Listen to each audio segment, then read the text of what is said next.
Oke, market update hari ini Senin 2 Maret 2026. Kita lihat Bitcoin kemarin weekend sempat volatile menyentuh harga 63.000, bahkan akhirnya kembali bounce menyentuh harga 68.000. Nah, salah satu penyebab terbesarnya adalah akhirnya adanya meletusnya perang antara US dan Iran. Nah, US kemarin di hari Sabtu sempat menyerang Iran, dan ya ini akhirnya menyebabkan volatilitas di market, di mana Bitcoin akhirnya turun ke 63.000 sebelum akhirnya rebound dengan cepat ke 68.000. Nah, mungkin kita akan bahas sedikit tentang efek dari perang Iran ini ke market. Kita tidak akan bahas perangnya secara mendalam. Hanya saja kita akan bahas terhadap efeknya terhadap market, terutama Bitcoin ya. Mungkin yang pertama kita bahas yaitu efek dari perang Iran ini terhadap harga minyak. Nah, karena adanya serangan US terhadap Iran itu kemarin, Iran sendiri menyatakan akan menutup Selat Hormuz, di mana Selat Hormuz ini menjadi tempat transit dari 20% minyak di dunia. Nah, akibat penutupan Selat Hormuz ini, US Oil sempat naik menyentuh harga $75 di opening tadi pagi, dan akhirnya sekarang kembali ke harga $70.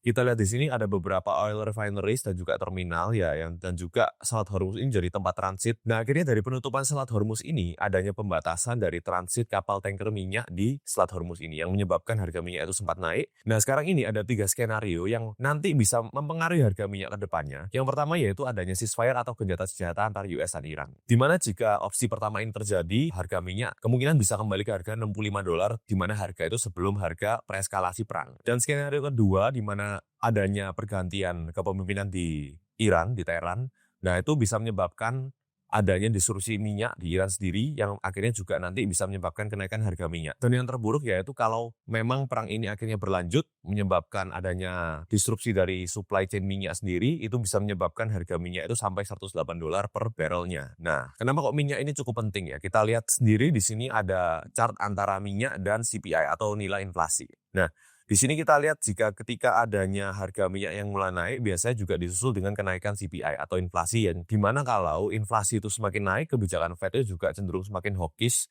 dan peluang penurunan suku bunga juga semakin turun. Dengan kita melihat adanya harga minyak yang naik sekarang ini, itu bisa memicu juga resiko di mana inflasi yang naik yang akhirnya menyebabkan kebijakan Fed untuk memotong suku bunga semakin diperlambat. Nah, tapi di sisi lain ini juga ada data, ternyata US itu sudah tidak cenderung ke net oil import, tapi sekarang malah cenderung ke ekspor. Jadi untuk skenario dengan naiknya harga minyak dunia ini, US sendiri sudah mulai beralih dari importer menjadi eksporter, dan seharusnya dari harga minyak ini yang naik itu kemungkinan tidak akan mempengaruhi nilai inflasi dari US separah di tahun-tahun sebelumnya. Kemudian juga ada kebijakan minyak juga dari OPEC Plus, di mana OPEC Plus ini berencana juga meningkatkan produksi minyak di bulan April sebesar 206 barrel ini di bulan April, yang semoga saja juga bisa menekan harga minyak meskipun nanti jika ada kemungkinan eskalasi yang lebih buruk. Dan selanjutnya kita juga perlu lihat tentang equity atau harga saham juga, terutama di US, karena di kripto juga cenderung mengikuti harga saham US. Nah, di sini akibat adanya perang Iran US ini, kita bisa melihat bahwa kemungkinan harga saham US sendiri tidak semuanya akan turun, namun ada beberapa saham yang akan winner, seperti contohnya sektor energi, kemudian juga ada defense di sini dan juga precious metals. Nah, namun di sini untuk sektor travel and transportation ini mengalami penurunan, dan juga saham seperti industrial dan juga financial stocks ini bisa juga menghadapi selling pressure juga. Dan akhirnya dari semua dampak itu kita bisa melihat S&P Futures dibuka dengan minus 0,7% hari ini. Dan langsung saja kita ke outlook Bitcoin, di mana Bitcoin saat ini tertahan di area support 66.000 sampai 65.000, dan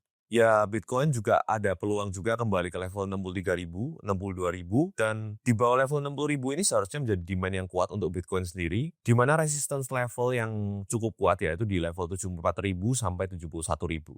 Ya, ini ada level-level yang perlu diperhatikan juga dari Bitcoin. Dan dengan belum adanya keberlanjutan perang di mana ada kemungkinan perdamaian atau berita baik, kemungkinan kita hanya akan melihat Bitcoin ranging antara 74.000 sampai 71.000 ini dengan resisten atasnya dan juga support di level 65.000 sampai 63.000. Kemudian selanjutnya kita juga cek dari Ethereum sendiri. Ethereum sendiri cenderung mengikuti Bitcoin, dan untuk Ethereum sendiri supportnya ada di 1870 sampai 1730, di mana di support ini juga sudah bounce berkali-kali, dan ada kemungkinan juga untuk mengambil liquidity grab di 1500 dengan resisten ada di 2100. Ya, ini range yang cukup ketat untuk Ethereum sendiri mengikuti harga dari Bitcoin, di mana sekarang juga berita-berita ini masih cenderung belum ada kejelasan tentang akhir dari perang antara US dan Iran ini. Namun jika nanti ternyata ada berita baik di mana adanya berita perdamaian atau gencatan senjata, kita mungkin bisa melihat Bitcoin spike ke 70.000 dan menyebabkan Ethereum juga akhirnya kembali ke atas $2.000. Dan seperti biasa, disclaimer on, dan analisa tadi yang sudah dipaparkan, baik analisa, outlook, harga, maupun news itu sebagai referensi untuk informasi dan selalu do your own research, dan juga ini bukan saran ajakan membeli atau menjual suatu aset tertentu. Jadi sekian untuk Maret Update hari ini, Senin 2 Maret 2026. Disclaimer on, dan jangan lupa juga untuk stay safe, terapkan manajemen resiko yang baik, bungkus.